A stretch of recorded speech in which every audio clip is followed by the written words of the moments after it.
અમરેલી જિલ્લાના જાફરાબાદ નગરપાલિકાની ચૂંટણીમાં ભાજપના ઉમેદવારે ફોર્મ ભર્યા હતા। જાફરાબાદ પાલિકાના 7 વોર્ડની 28 બેઠકો માટે ભાજપના ફોર્મ ભરાયા છે। ગત પાલિકાની ચૂંટણીમાં ભાજપ થઈ હતી બિનહરીફ નગરપાલિકા 2025ની જાફરાબાદ નગરપાલિકામાં ચૂંટણીનો જંગ જામ્યો છે। જાફરાબાદ પાલિકામાં આજે ભાજપે ઉમેદવારી ફોર્મ ભર્યા છે। ફોર્મ ભરવા માટે મોટી સંખ્યામાં કાર્યકરો રહ્યા હતા। ઉપસ્થિત જે કેસની ગુજરાતી સાથે કાળુશા કનોજિયા, જાફરાબાદ।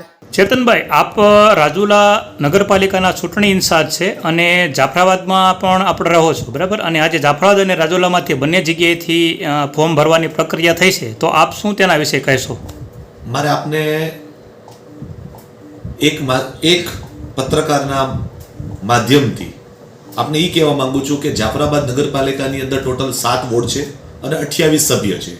એવી જ રીતે રાજુલા નગરપાલિકાની અંદર પણ 7 વોર્ડ છે અને 28 સભ્યો છે।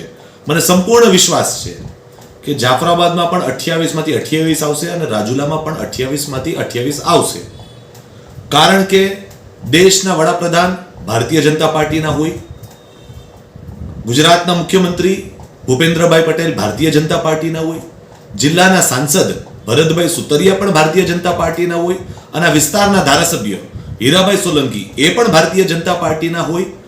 તો આ એક સાંકળ છે અને આખી કડીઓ એક સાથે મળીને આખી સાંકળ બનતી હોય છે અને રાજુલા જાફરાબાદના વિકાસમાં મને સંપૂર્ણપણે વિશ્વાસ છે કે ક્લીન સ્વીપ, કોંગ્રેસનું ક્લીન સ્વીપ થવાનું છે અને ભારતીય જનતા પાર્ટીની બંને જગ્યાએ બોડી બનવાની છે અને બનવાની છે।